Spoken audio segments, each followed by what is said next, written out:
ftit mal-health and fitness coach tagħna Mattejos biex niddiskutu ftit aktar dwar il-fitness. Kif inti Mattejos? Tajjeb, thank you. Illum ħan niddiskutu l-eżerċizzi u l-vantaġġi li dawn jagħtu. Ekku, mela, bażikament kwalunkwe ħaġa li nagħmlu teja isu dejjem ikun hemm xi ftit vantaġġi li jkunu għal kulħadd. Pereżempju, jekk nitkellmu aħna fuq l-ikel, tajjeb, ovvjament l-ikel dejjem ħajaqta' il-ġuħ lil kulħadd. Mela dak huwa vantaġġi li ħajgawdi wieħed. Però mbagħad issib ċertu individwi, pereżempju jiena jekk nieħu tazza ħalib ma jiġrili xejn forsi, ħadd ieħor ikollu dawk l-effett ta' bloating, forsi anka ċertu problemi ta' digestion, eċetera, eċetera. Allura qisu kull oġġett mhux bil-forsi kun tajjeb għal kulħadd. Però l-exercise għandu numru ta' vantaġġi illi jagħmilhom min jagħmilhom teja dejjem ħajgawdi minnhom u jħossu verament aħjar. Jiġifieri illum ħansemmu lista żgħira ta' ħafna minn dawn il-vantaġġi illi inħossu u ngħixu ta' kuljum bażikament. Wara li nagħmlu l-exercise nkunu nafu x'inhu huma l-vantaġġi tal-eżerċizzi. Waqt normalment għax inti waqt li tkun qed tagħmel l-exercise eżattament tibda tħoss anke ċertu minn dawn il-benefiċċji. L-ewwel qabel kollox kulħadd jaf kemm jonqos l-istress. Mela llum kulħadd isemmi l-istress għax irrid immur hemm, irrid nagħmel hekk, ma nistax inlaħħaq ma' dik, ma nistax inlaħħaq mal-oħra. U wieħed mill-vantaġġi l-kbar tal-exercise huwa li jonqos ħafna l-istress. Għax ġisimna jirrilisja ċertu kimika li permezz tagħha aħna nħossuna ħafna iktar tranquilli.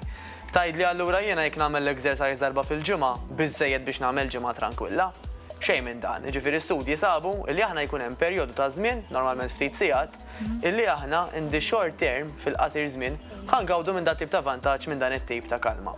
Vantaġġ ieħor kbir huwa illi wara perjodu żgħir ta' exercise aħna nibdew ninnutaw illi awtomatikament qed nieklu inqas. Għaliex? Għax il-famuż exercise sabu li jkontribwixxi biex dik il-hormon li minħabba fi aħna nieklu, jew nieklu mhux ħażin, fil-maġġoranza tal-każi, jgħidula grelin, tkun ikkontrollata u tkun anka imnaqsa sa ċertu punt. Però ħafna jgħidu li jisma' l-bidu jiena qed jaqbadni iktar ġuħ. U dik hija normali ħafna wkoll, illi sakemm ġismek jidra l-intensità, jidra dak li inti qiegħda tagħmel bi wieħed u ieħor, iva l-bidu ħajaqbdek iktar ġuħ. Però ndilhom gerra. Nkunu mdorrijin bil-qiegħda u niklu biss allura sakemm nerġgħu ndarru ġisimna. Sakemm nidraw sistema ġdida hekk, allura aħna ħadd ieħu żmien ukoll. Vantaġġ ieħor kbir huwa illi ħanħossuna ħafna iżgħar. Ħafna nies jgħiduli illallu qabel bil-kemm stajt naqfel il-lat, pereżempju. Illum il-ġurnata anke niġġebbed nagħmel stretching kif anke qed naraw fuq l-iskrin. U xorta għadni nħossni illi isma', alright, minkejja l-età, pjuttost qed inħossni vera ġovanili. Affarijiet sempliċi li fil-fertilità fil-ħajja ta' kuljum ħajjinu ħafna wkoll. Affarijiet ta' kuljum anke jkollna min pereżempju tgħid jgħidli kont kapaċi nġorr ix-xirja qabel. Illum il-ġurnata isu xejn mhux xejn, alright, ma sarx ħafif dan ta', però ma nbatix, mhux dik it-tbatija ta' jkolli naqaf xi tliet darbiet fit-triq. Eżatt, jew titla' sors solari tara ġeżempju naqgħu nifissna. Isna tlajna xi 21 solar. Tajjeb ħafna jgħidu li dik iċ-ċertu ejja akkumulata bl-exercise mhux tiżdied, anzi tonqos. Din hija perċezzjoni ħażina li aħna bl-exercise ħanajjew iktar. Vantaġġ ieħor kbir huwa illi aħna anka soċjalment ħanħossuna ħafna iktar komdi. Mela jiena fil-li dejjem iffissata pereżempju tajjeb ħanejdu li mara. Illi l-libsa qed tiġini żgħira, illi l-baħar pereżempju rrid nitatta għax inkella jaraw li x-xaħam ta' madwar zaqqi. Filli peress illi inti qed tidher aħjar, għax wieħed mill-ikbar side effects huwa li ħanidru aħjar, ovvjament. Jiena iktar qed nissoċjalizza, iktar qed imur postijiet differenti. Iktar qed amur nixtri ħwejjeġ pereżempju, x'qabel jgħidu li jisma'. Bejk tliet ħwejjeġ, bejk tliet iħwien qed stajt nażel. Ikollok għażla aktar vasta anke. Ġifieri iktar tipprova l-ħwejjeġ u ovvjament tidher aħjar, ġifieri huwa vantaġġ kbir illi wara x-xogħol kollu li nkunu qattajna sigħat twal ta' eżerċizzi ovvjament ikollna riżultati wara. Qed insemmu l-ħwejjeġ jiena ħafna mill-klijenti li anke nkellem inħobb ngħidilhom dan il-parir. Isma' il-ħwejjeġ ta' sizes kbar li kellek jew ħadtihom lil xi ħadd tajjeb biex ma jgħidux narmuhom, jew inkella forsi tużhom għal xi patterns differenti, ma nafx, basta teħles minnhom. Ħalli inti awtomatikament m'għandek l-ebda għażla li tgħid isma' jiena ma nistax nibqa' dan is-sajż, issa m'għandix nilbes literalment. Ħadd tiġili anke mor nippruvaw xi jeans u jkun forsi ftit żgħar jduħan ix-xieħ xorta biex ikolli isu aim għal fejn dik idea tajba ħafna. Il-periklu jkun tajja meta aħna pereżempju ngħidu isma' dawk is-sizes iż-żgħar illi m'għadhomx jiġuni ħantihom lil ħadd ieħor. U nagħmel xi ta' sizes kbar issa la tqawwejt. Dik hija mażra monqok literalment għax inti mbagħad tajt Missa daw il-ħwejjeġ Ċek għandi. tidħol fil-comfort zone tiegħek Tidħol ġdida fil-comfort zone dejjem tkabbar tikber u tħossok qar minn qatt qabel. Ġifieri aħna x'irridu nagħmlu? Il-kontra.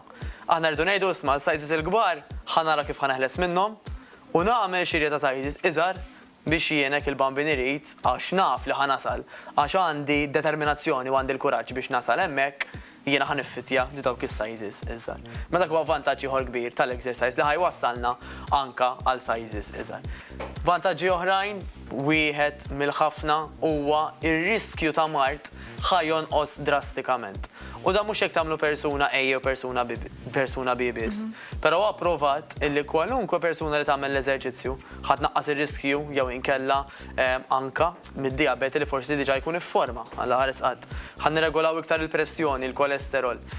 Ir-riskju ta' problemi tal-qalb ħajonqsu wkoll. Allura awtomatikament magħhom anka ċertu sintomi ta' kanser. Tajjeb, aħna għalfej għandna ngħixu ħajjitna fil-miżerja meta bda' xejn exercise. Kuljum, u meta jsir b'mod professjonali speċjalment, aħna nistgħu nitbedu minn dawn ir-riski kollha.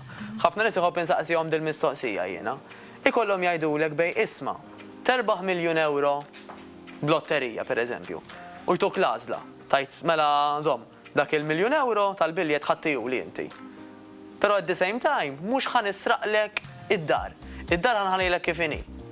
Dak li kun jgħidli xiġifieri, żomm nara. Meta aħna ikollna l-għażla bej jew niggwadanjaw xi ħaġa, bħal pereżempju erbaħna il-lotterija u erbaħna miljun euro, jew li nitilfu xi ħaġa għal qalbna, bħal pereżempju d-dar jekk għal qatt jisirqu ilna, tajjeb, normalment il-bniedem dejjem ħajażel li jgħid isma' dak li għandi inżommu. F'saħħitna rridu nagħmlu l-istess ħaġa. Jiena ma nistax ngħid isma' wassa noqgħod nistenna tal jaqbadni xi ħaġa. F'tal-eżempju li ġibna li tinsteraq lid-dar. Imbagħad nagħmel xi ħaġa. Le, inti tittamel l-alarms mad-dar tiegħek biex ħadd ma jisirqek in the first place. Importanti immensament. Mela, irridu nieħdu ħsieb tagħna nfusna għax dak li għandna llum m'għandna l-ebda garanzija li ħajbqa' għandna jekk mhux ħanieħdu ħsiebu jekk mhix ħanipproteġuh. Tajb ukoll ġifieri anke minnu healthy li jibda jagħmel l-eżerċizzju anke minnu rqiq, ġifieri mhux għal min irid jitlef il-weight biss. Dik hija misconception kbira tejja fil-fatt illi hemm min jaħseb li għax tkun irqiq mela sinjal li inti persuna healthy u persuna fit. Ir-realtà hija l-bot minn hekk. Anzi hemm dik li jgħidula the skinny fat syndrome tajjeb li bażikament min ikun irqiq jiekol ħafna affarijiet li mhux tajbin għas-saħħa. Normalment madwar l-organi jibdew jiddepożita anke ċertu xaħam. Ġifieri kważi aħjar ikun hemm indikaturi ta' xaħam li tarhom minn barra ħalli inti tagħmel xi ħaġa minn tgħidu le jiena nikolx nikol nibqa' pulit. Għax forsi llum pulit. Imbagħad għada l-ħares qatajma ma' qalbi u ġirja sal-isptar, jekk inwaslu sal-isptar. Importanti li niklu l-ikel healthy u nagħmlu l-eżerċizzju ġifieri anke għal min ma jkunx jidher għandi ħafna nfatti mill-bib tiegħi ma ngħid jistgħu jiklu ma jaħxinu qatt. Imma kif qed ngħidu tajjeb ġifieri importanti. Tkun komplessa wkoll tejjatax fis-sens jista' jkun illi forsi ħbib tiegħek il-ftit li jiklu ikun junk tajt li tajjeb. Le, imma l-inqas aħjar milli jiklu fi kwantitajiet kbar u xorta jkun ġank ukoll. Ġifieri għall-inqas dejjem qed nikkontrollaw l-intake. Però u x'inhu l-intake tal-ikel tagħna irid jiġi minn sorsi li huma tajbin għalina. Għax mhux biss ħadd idher tajjeb, aħna forsi dejjem nifokaw fuq id-dera. Però dak li inti turi minn barra, normalment ikun qed isir l-iktar minn ġewwa. Ġifieri jiena persuna mdejjaq, pereżempju, anka il-posture tiegħi ħaturi, anka l-mod kif forsi nġib ruħi ħajuri wkoll li kiena persuna nagħli għax jisbaħ. Mingħajr enerġija ħankun dik iċ-ċertu sens ta' dik l-apatija, eċetera, eċetera. Da kollox jibda mill-intern, illi mbagħad jidher barra wkoll. Eżatt, infatti dawn li bdejna ngħidu l-vantaġġi għal min jagħmel l-eżerċizzju li anke jagħmlu l-eżerċizzju fil-għodu jistart your day on a good note ngħidu u allura nkunu ikollna l-enerġija lesta l-bqija tal-ġurnata. U normalment għal ħafna nies tejja jkun l-iktar perjodu ta' żmien li qed jagħmel effort fiżiku. Mela meta inti mbagħad tagħmel ċertu effort li għamil ċertu saħħa li żvugajt, eċetera, eċetera, awtomatikament meta l-bqija tal-ġurnata ħadd tkun kważi l-ħin kollu bil-qiegħda, ħadd ħossok ħafna aħjar għax inti tgħidilha l-ikbar tbatija biex inpoġġuha hekk diġà għamilta. Mela issa għandi moħħi iktar frisk, naf li jiena it-training li nagħmel l-estejtu allura għandi isu ġebla oħra li neħħejt minn fuq moħħi u d-ġurnata tibda d-dejja sija wara sija. B'mod ħafna aħjar milli li kieku aħna speċjalment pereżempju għamilna l-exercise l-aħħar ħaġa billej jew m'għamilna xejn ħafna qar minn hekk, alright? Mhux qed ngħidu illi min jaħdem m'għandux jagħmel l-exercise fil-għaxija, għax li tagħmel l-exercise fil-għaxija xorta huwa imprezzabbli. Però għal min għandu l-lussu li jażel il-ħin, iva, fl-opinjoni anka ta' diversi studji, aħjar nibdew kważi fil-ħodu. Nżommu daw it-tips interessanti f'moħna wkoll biex kemm jista' jkun we live a healthy lifestyle. Grazzi Mattias tal-li kont magħna l-ġimgħa oħra fuq dan il-programm LTV tina daw it-tips interessanti.